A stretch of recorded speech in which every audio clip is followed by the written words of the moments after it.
Je tenais encore la tarte quand mon père m'a dit de ne plus jamais rentrer à la maison. C'était une tarte à la citrouille toute chaude, sa préférée. Je l'avais préparée la veille au soir, avec la vieille recette de maman, celle avec un peu plus de muscade et cette étrange demi-cuillère de sirop d'érable qu'elle tenait à ajouter. J'avais conduit 3 heures dans le brouillard pour la lui apporter, comme je le faisais chaque année. C'était Thanksgiving. J'étais à la maison. Du moins, je le croyais. Nous n'avions même pas encore dit la prière. La dinde n'avait pas été découpée. La farce fumait encore dans le plat en cristal que maman ne sortait qu'une fois par an. Et moi, j'étais toujours debout, toujours souriante, toujours en train de tenir cette tarte quand papa a dit « Prends les $50 000, Rachel. Ou ne reviens plus jamais. » Au début, j'ai cru avoir mal entendu. Ou que c'était une blague de mauvais goût. Papa n'était pas du genre à faire dans le théâtre, et Thanksgiving n'avait jamais été un moment pour les drames, pas dans notre famille. Du moins, pas avant ce soir-là. Mais personne n'a ri. Lisa était assise de l'autre côté de la table, les mains jointes sur les genoux comme à un enterrement. David fixait la nappe. Même maman, douce, discrète maman, refusait de croiser mon regard. Je ne me suis pas assise. Je ne pouvais pas. Le plat de tarte reposait dans mes paumes, soudain bien plus lourd qu'il ne l'aurait dû. Je les regardais, bêtement, comme s'ils pouvaient m'expliquer ce qui se passait. « Pardon », ai-je dit. La mâchoire de papa s'est contractée. Ne rends pas les choses plus difficiles qu'elles ne le sont déjà. De quoi m'accuses-tu exactement? Lisa a enfin levé les yeux. Ils étaient rouges, son mascara collé dans les coins, comme si elle avait pleuré pendant des heures. Mais sa voix était nette. Le compte de maman. $50 000 ont disparu le mois dernier. Juste après que tu l'as aidé à installer la banque en ligne.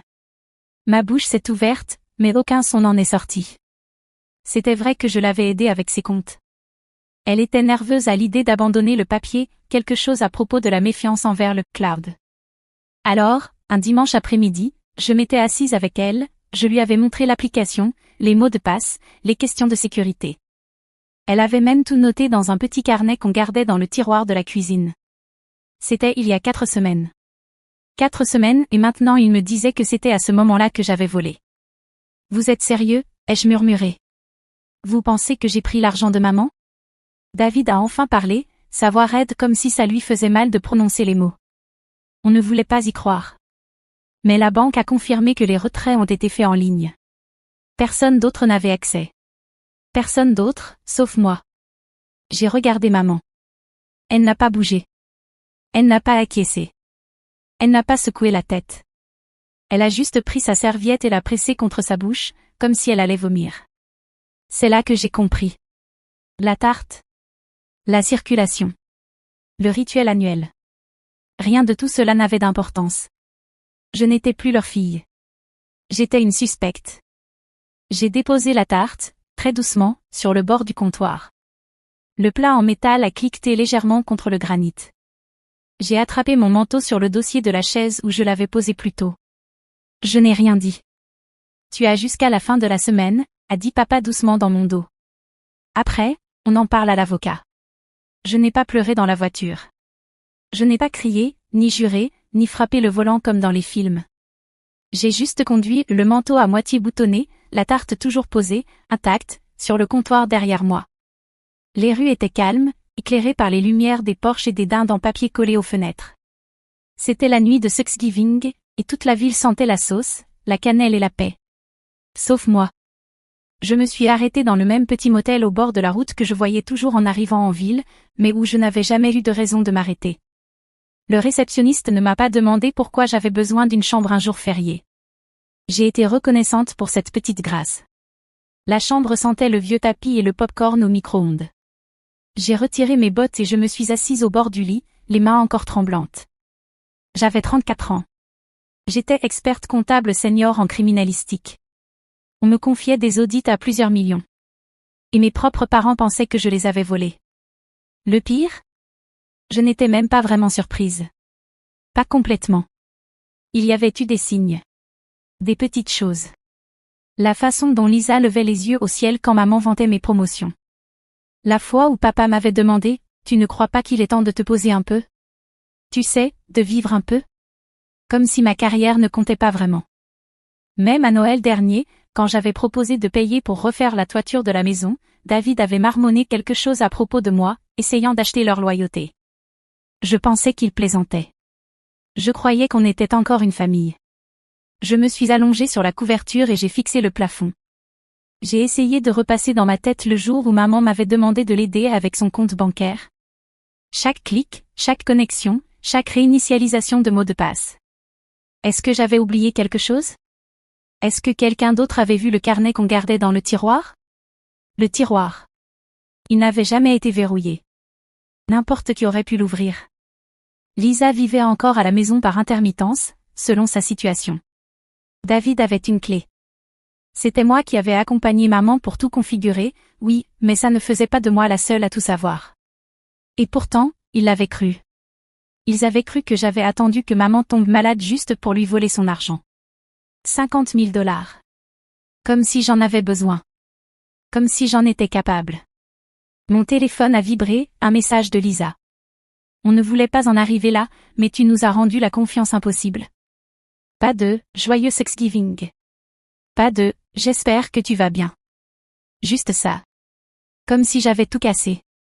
Comme si c'était moi qui leur devais des excuses. J'ai posé le téléphone face contre la table. Au travail, je passe mes journées à démêler des fraudes financières cachées, des sociétés écrans, des factures fictives. Je sais reconnaître quand l'argent disparaît et quand quelqu'un veut faire croire que c'est la faute d'un autre. Et là, tout de suite, j'étais celle qu'on avait choisie pour endosser la chute. J'ai fixé le plafond jusqu'à ce que les lumières deviennent floues. S'il voulait me traiter comme la criminelle de la famille, alors peut-être qu'il était temps que je commence à enquêter comme telle. Le lendemain matin, je me suis réveillée tôt. Pas de réveil, juste l'instinct. Des années à traquer la fraude d'entreprise m'avaient appris une chose. L'argent ne disparaît jamais vraiment. Il est juste redirigé. La clé, c'est de savoir où chercher en premier et qui en profite.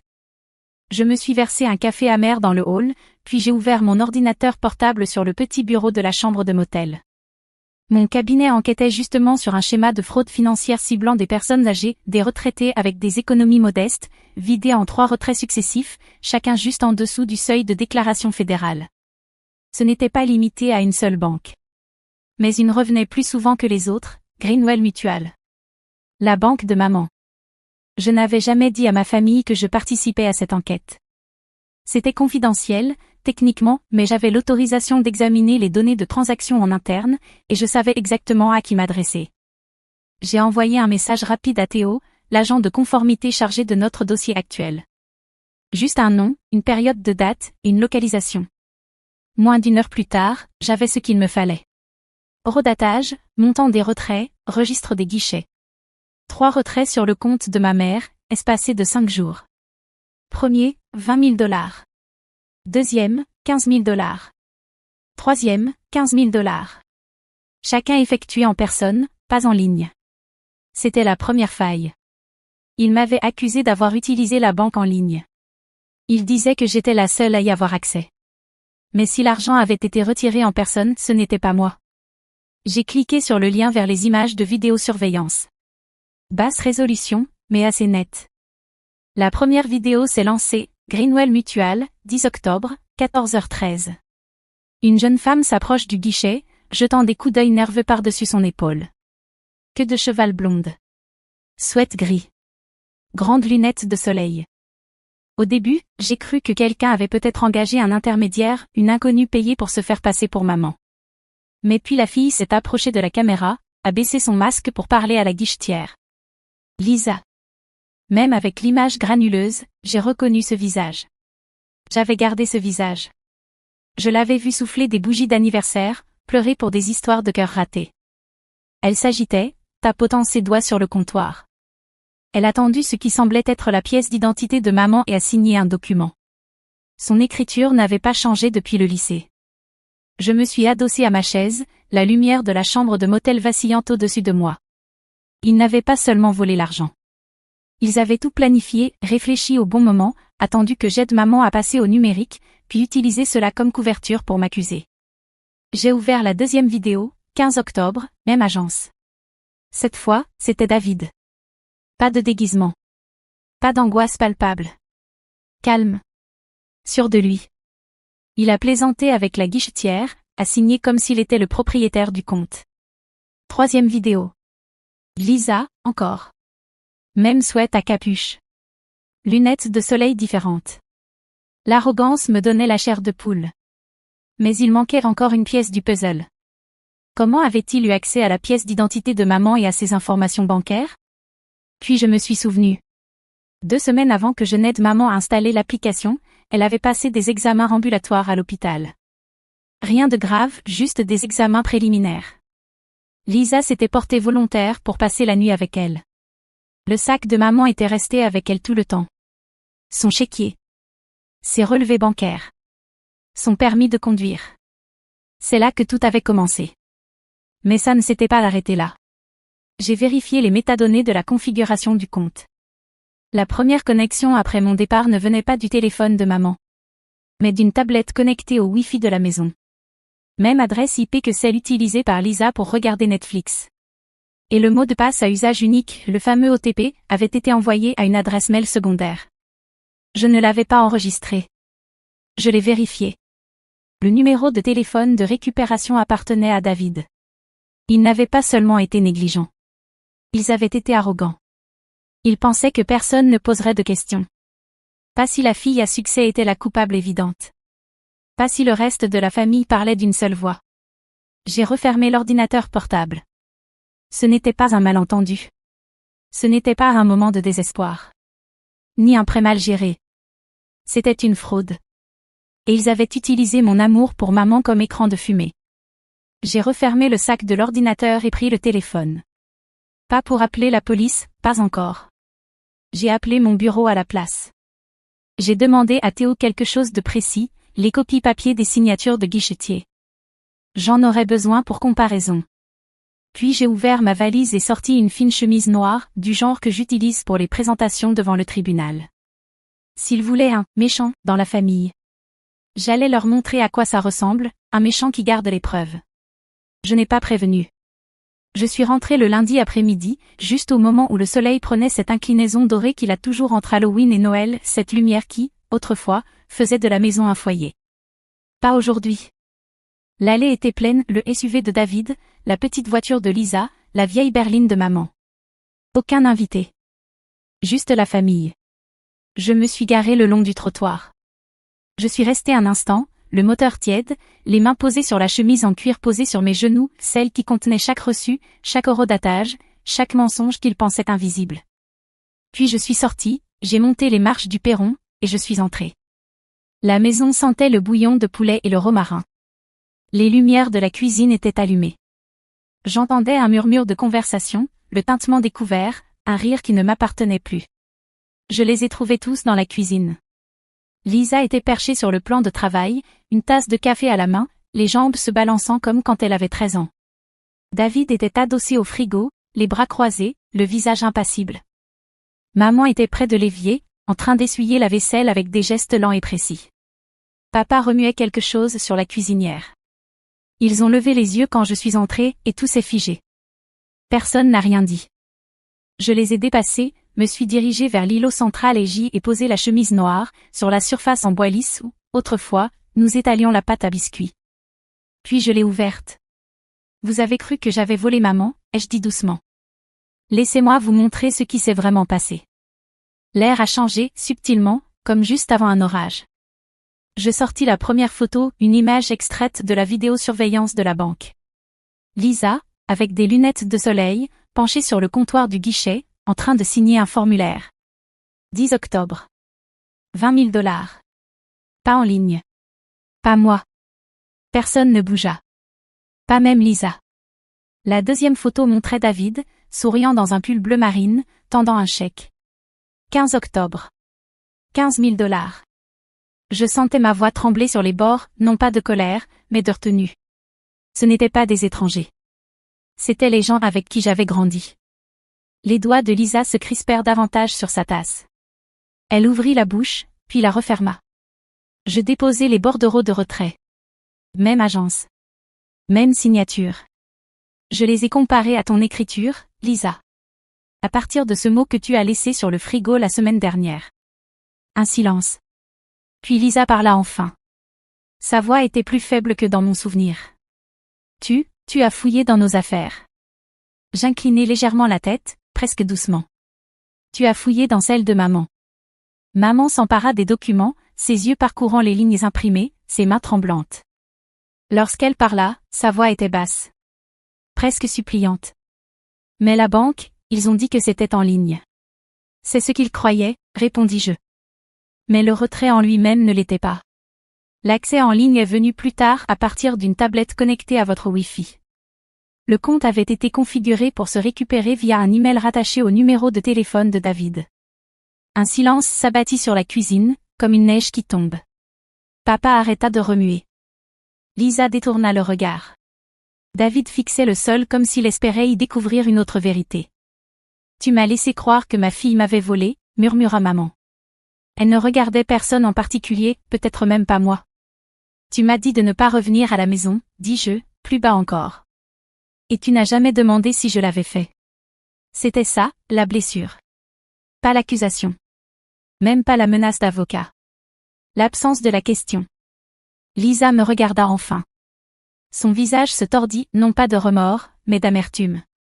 Tu as toujours tout eu. Le travail. Les compliments. Le respect. Je voulais juste rétablir l'équilibre. Je la dévisageai longuement. Elle avait l'air plus âgée que la semaine dernière. Ou peut-être que je la voyais vraiment pour la première fois. Tu n'as rien équilibré du tout, dis-je. Tu as tout brûlé. David se racla la gorge. Sa voix était plate. Elle va s'en sortir, maman.